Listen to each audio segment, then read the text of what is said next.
दोस्तों, प्रॉपर्टी की cell purchase के वक्त काफ़ी सारे इश्यूज से नब्ज़ आज़मा होना पड़ता है लेमैन को।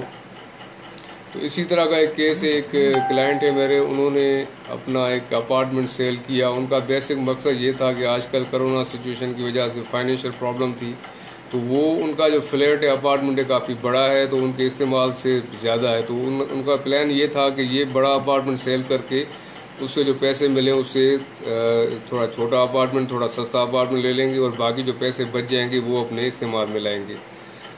तो इनका मकसद ये था कि इन्होंने एक एग्रीमेंट आप सेल किया अपने अपार्टमेंट का किसी के साथ, और 10 लाख तक की पेमेंट उनको पार्ट पेमेंट मिली। एग्रीमेंट सेल हुआ, एग्रीमेंट एग्जीक्यूट हुआ और विद इन 3 मंथ्स का टाइम पीरियड फिक्स किया गया फॉर पेमेंट एंड ट्रांसफ़र के वो पेमेंट देंगे और ये जो हमारे क्लाइंट है वो आगे पार्टी को ट्रांसफ़र कर देंगे प्रॉपर्टी। और मीनवाइल जैसे उनको 10 लाख मिले तो उन्होंने एक दूसरे अपार्टमेंट का एग्रीमेंट कर लिया, यानी उन्होंने एक छोटा अपार्टमेंट खरीद लिया। वहाँ पे सेल एग्रीमेंट करके 5 लाख रुपए इन्होंने वहाँ पे पेमेंट कर दी। तो अब ये तकरीबन 3 महीने पूरे होने वाले हैं, लेकिन जो इन्होंने अपना अपार्टमेंट सेल किया है वो जो बायर हैं वो डिले कर रहे हैं। ये उनको कंटिन्यूसली कॉन्टेक्ट करते रहे कि आप पेमेंट अरेंज करें, ले आएँ और आप पेमेंट करें, हम आपके नाम पे ट्रांसफ़र कर दें।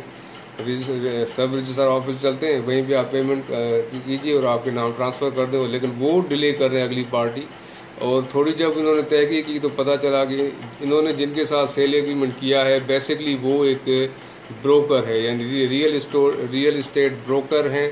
और उसका मकसद, उसको he does not have the funds, उसके पास इतने पैसे नहीं है कि फ्लैट खरीद सके। उसने ये सोचा था कि मैं ये फ्लैट इनसे ख़रीद के आगे किसी को बेच दूंगा मुनाफे के साथ, और वहाँ से जो पेमेंट आएगी वो मैं इनको दे के और इनको पेमेंट दे दूंगा और इस तरह से मैं इसमें से पैसे कमा लूँगा। सिचुएशन यानी इस तरह से कॉम्प्लिकेटेड हो गई है।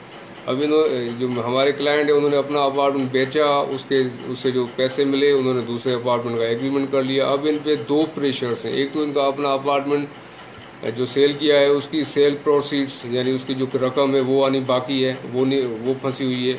और क्योंकि उसी रकम से इन्होंने आगे उस पेमेंट का, उस फ्लैट की पेमेंट करनी है जो इन्होंने ख़रीदा है, यानी इनको डबल प्रेशर है। एक तो ये प्रेशर है कि अपना अपार्टमेंट नहीं जा रहा, पैसे नहीं आ रहे, और दूसरा जो इन्होंने एग्रीमेंट कर लिया है 5 लाख दे दिए हैं, वहाँ पे ये टाइम पे पेमेंट नहीं कर पाएंगे तो वो उनका सारा पैसा फॉरफिट हो जाएगा। तो जब ये आए मेरे पास तो इनका सोल्यूशन एज पर लॉ तो यही है कि सबसे पहले उस पार्टी को, यानी इन्होंने एक मिस्टेक तो की है कि इन्होंने फ्लैट बेचा और उसी फ्लैट के पैसों से दूसरा फ्लैट लेना था, वो उन्होंने एग्रीमेंट भी कर लिया। उनको चाहिए था वेट करते, जब उनको पैसे मिल जाते तो एग्रीमेंट करते, लेकिन क्योंकि ये खुद एक सिचुएशन में फंसे हुए थे तो उनसे ये गलती एक तरह से हो गई है।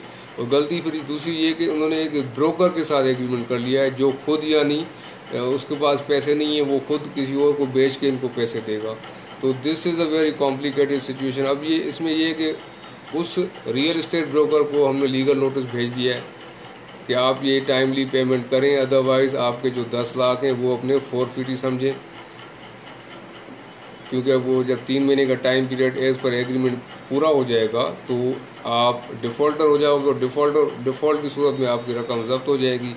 ये उनको लीगल नोटिस दिया है। और अब ये तो उनका एक साइड का वो इशू सॉल्व हो गया। दूसरा इशू अब इसका इनका रहता है कि इन्होंने जो एग्रीमेंट आगे किया है इसका क्या हल निकालें। इसका तो कोई और हल नहीं हो सकता सिवाय इसके कि ये पेमेंट अरेंज करके उनको दें और वो अपार्टमेंट खरीदें। और दूसरा ये कि ये उनको रिक्वेस्ट करें कि उनके इस तरह से ये कॉम्प्लिकेटेड सिचुएशन में है, पैसे इनके फंसे हुए हैं अपने घर के, तो इसलिए दे नहीं पा रहे। अगर वो अगली पार्टी एक बेहतर इंसान हुए तो इनके साथ कंप्रोमाइज़ कर लेंगे और नरमी रखेंगे, अदरवाइज़ तो वो भी एज़ पर लॉ इनके खिलाफ एक्शन ले सकते हैं। तो ये है सिचुएशन। अब ये लीगल नोटिस का देखते हैं क्या जवाब आता है, और अल्टीमेटली मुझे लगता है कि ये केस कोर्ट में ही इनका चला जाएगा। तो मेरा आप सब दोस्तों को ये इसमें एडवाइस है कि इस तरह के एग्रीमेंट्स करने से पहले एहतियात करें कि अनसर्टेनिटी बेसिस पे, यानी इन्होंने जो दूसरा एग्रीमेंट किया, यानी इन्होंने जो फ्लैट ख़रीदा अपने इस्तेमाल के लिए छोटा फ्लैट, वो इन्होंने स्पेक्यूलेशन की बेसिस पे ख़रीदा कि मुझे वहाँ से पैसे मेरे फ्लैट के मिलेंगे तो मैं ये पेमेंट करूँगा। इसमें ये ख़तरा मौजूद था कि इन्होंने एक बार नहीं सोचा कि इन केस अगर मुझे वहाँ से पेमेंट डिले हो गई तो मैं ये पेमेंट कैसे कर पाऊँगा। तो होपफुली इनका ये हल निकल आएगा। अब ये लीगल नोटिस भेज दिया है उस रियल इस्टेट ब्रोकर को कि रियल इस्टेट ब्रोकर इस तरह से, ये कॉमन प्रैक्टिस है हमारे रियल इस्टेट ब्रोकर हजरात की कि वो इस तरह के एग्रीमेंट्स कर लेते हैं, खुद खरीद लेते हैं और आगे भी उनका काम है एज अ कमीशन एजेंट काम करना।